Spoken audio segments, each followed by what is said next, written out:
Hello everyone, welcome back to the channel স্বাদে আহ্লাদে একসাথেতে। আশা করি সবাই ভীষণ ভালো আছো, আমরাও ভালো আছি। আমাদের প্রত্যেকের লাইফে দেখবে কিছু কাজ থাকে যেগুলো আমরা করতে একদম ভালোবাসি না, খালি টালতে থাকি। আজ করব, কাল করব, পরশু করব। তো সেই রকমই দুটো বেশ বড় বড় কাজ আমার আছে, তো সেইগুলোই আজকে করব।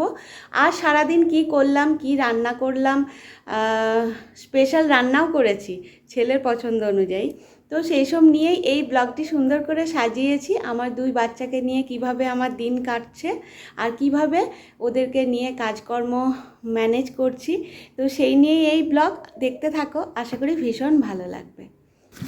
এই যে দেখো, রেন্টেড হাউস তো আমার, তাই এই ধরনের বিভিন্ন ডিআইওয়াই করে সাজাই। তো এটা ডাবল সাইডের টেপ দিয়ে দেওয়ালে আটকেছিলাম, তো সেটা খুলে গেছে। এটাও একটা পড়ে আছে কাজ, এটাও করতে হবে। বাড়িতে লন্ড্রি ম্যানেজ করা একটা বেশ বড় কাজ। জামা কাপড় কাচো, সেগুলো মেলো, শুকালে আবার সেগুলো তোলো, যেগুলো গোছানো, আবার কিছু থাকে আয়রন করার জন্য, যেগুলো আলাদা করে রাখা। তো এই আয়রন করাই হচ্ছে আমার সব থেকে বিরক্তির কাজ। তো যাই হোক, এইভাবে জামা কাপড় কিছু জমা করে রাখতে রাখতে বেশ অনেকটাই পরিমাণে জমা হয়ে গিয়েছিল। তাই আজকে ভেবেছি যে না, আয়রন আমি করবই, আর সব কাপড় জামাগুলো একসাথেই করে নেব আজকে। তো এই যে দেখো, আয়রন করা আমি স্টার্ট করেছি খাওয়া দাওয়ার পর। দুপুরবেলায় করতে শুরু করেছি, কারণ সকালের দিকে অন্য অনেক কাজ থাকে। এই দুপুরের টাইমটা একটু ফ্রি থাকে, যদিও এই সময়েও মনে হয় যে একটু রেস্ট নিই, কিন্তু আজকে আর রেস্ট নিইনি।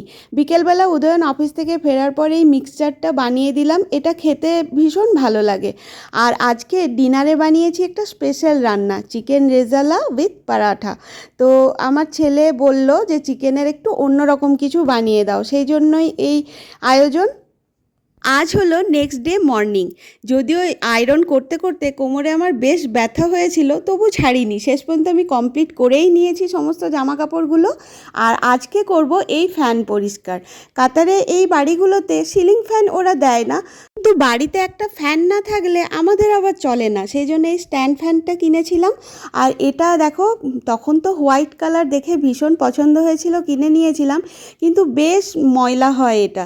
তো চিটচিটে ময়লা জমেছিল, তো সেটাই আমি কিচেনে নিয়ে গিয়ে এই যে বাসন মাজার সাবান দিয়েই ঘষে ঘষে, স্টিল উল, স্ক্রাবার এইসব দিয়ে ঘষে ঘষে পরিষ্কার করলাম।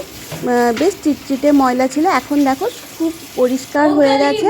মাদি পাতালে জাম্প জাম্প করছে আর দিয়ে নোংরা হয়ে গেছে।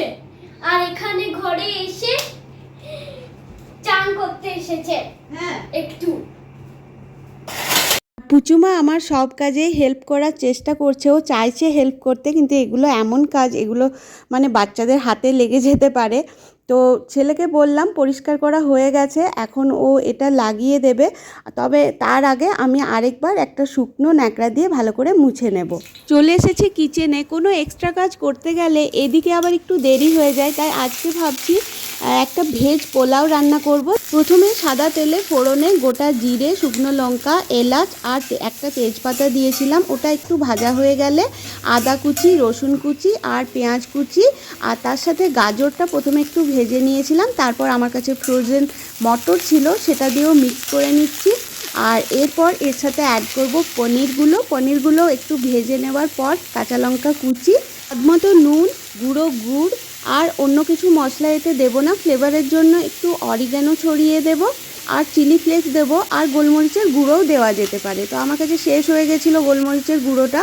এরপর দেখো, এই যে রং বেরঙ্গি ক্যাপসিকামগুলো দিয়ে দেবো, বেশ কালারফুল লাগছে না দেখতে। এরপর খুব ভালো করে এগুলো মিক্স করে নেব, একটু ফ্রাই হবে।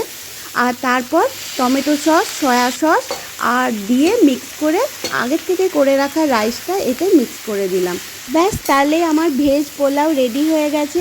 এই যে লাঞ্চ। আর এটা একটু তেঁতুলের আচার তো বাড়িতে ছিলই, সেই তেঁতুলের আচার দিয়েই পরিবেশন করলাম। এটা সবার পছন্দ, ভীষণ ভালো হয়েছিল খেতে। তোর ফেভারিট পিন্ডি